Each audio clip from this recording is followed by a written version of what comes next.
السلام علیکم رحمۃ اللہ وبرکاتہ۔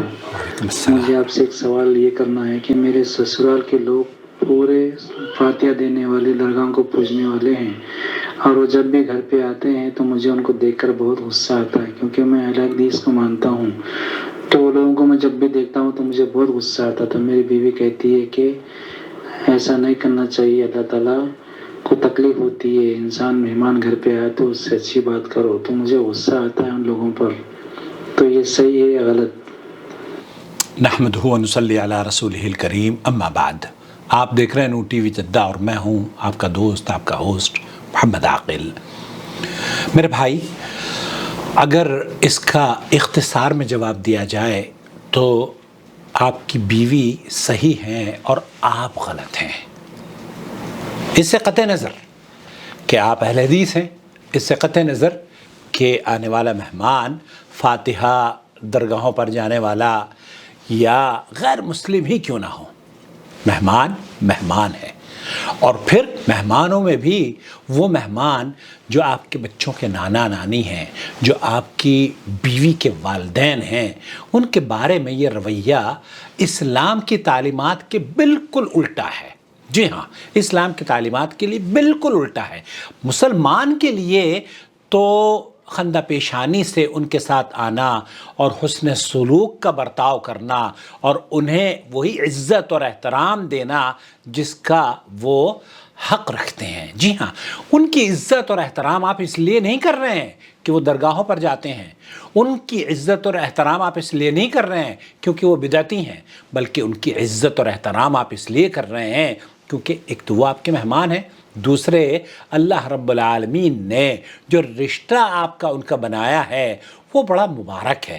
آپ کی بیوی کے والد ہیں، آپ کی بیوی کے والدین ہیں۔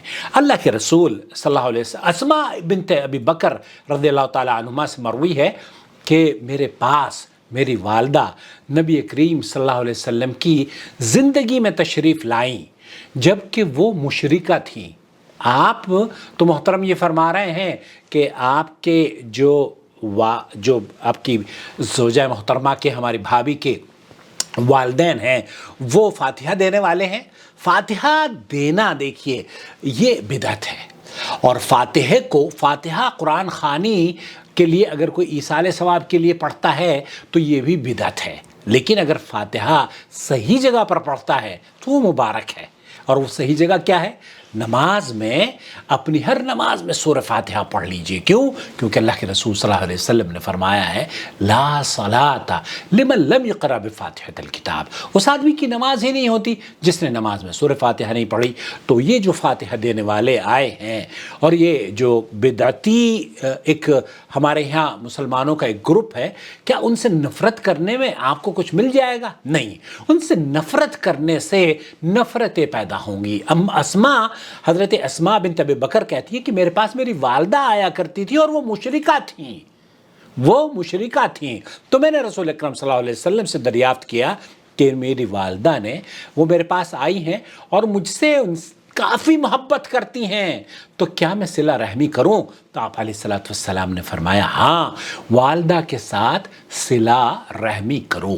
اس حدیث کو امام بخاری نے حدیث نمبر 2477 پر اور صحیح مسلم میں حدیث نمبر 1003 پر نقل کیا ہے۔ اور اسی طریقے سے سعد بن وقاص رضی اللہ تعالیٰ عنہ کہتے ہیں کہ ان کے بارے میں قرآن مجید کی آیات نازل ہوئیں کہ ان کی والدہ نے قسم اٹھا لی کہ جب تک سعد اسلام ترک نہ کر دے اس وقت تک اس سے بات نہیں کرے گی اور نہ ہی کچھ کھائے پئیں گی۔ چنانچہ سعد کی والدہ نے ان سے کہا تم کہتے ہو کہ تمہارا نبی والدین کے ساتھ حسن سلوک کا حکم دیتا ہے، تو میں تمہاری ماں ہوں اور تمہیں حکم دیتی ہوں کہ اسلام چھوڑ دو۔ سعد کہتے ہیں کہ میری والدہ 3 دن تک بھوکی پیاسی رہیں اور آخر تاب نہ لا کر بے ہوش ہو گئیں۔ اس پر سعد کے ایک اور بھائی نے جس کا نام عمارہ تھا اٹھ کر پانی پلا دیا، چنانچہ ہوش میں آئی اور سعد کو بددعائیں دینے لگی۔ تو اللہ تعالیٰ نے قرآن کریم میں آیت نازل فرما دی وَوَصَّيْنَا الْإِنسَانَ بِوَالِدَيْهِ حُسْنًا وَإِنْ جَاهَدَاكَ لِتُشْرِكَ بِهِ ہم نے انسان کو والدین کے بارے میں حسن سلوک کی تاکید کی، نصیحت کی ہے، اور اگر والدین کی طرف سے تمہیں میرے ساتھ شرک پر مجبور کیا جائے، اگر والدین شرک پر مجبور کریں تو ہم شرک میں ان کی اطاعت اور فرمانبرداری نہیں کریں گے، لیکن اللہ تعالیٰ ہمیں یہ حکم دیتا ہے کہ ہم ان کے ساتھ نیکی، اطاعت اور فرمانبرداری کا کام۔ یہ آپ کی والدہ نہیں ہے، یہ آپ کے والد نہیں ہے، لیکن آپ کی بیوی کے والد اور والدہ ضرور ہیں۔ تو جس طریقے سے اسماء بنت ابی بکر اپنی والدہ کے ساتھ حسن سلوک کیا کرتی تھی، آپ بھی، آپ کا یہ حق بنتا ہے۔ اگر آپ ان سے نفرت کریں گے، اور کوئی بھی آدمی اگر اس طریقے کے وزٹر سے یا رشتہ داروں سے نفرت کرے گا تو مجھے بتائیے کہ کیا اہل حدیث کی دعوت آپ ان تک پہنچا سکیں گے؟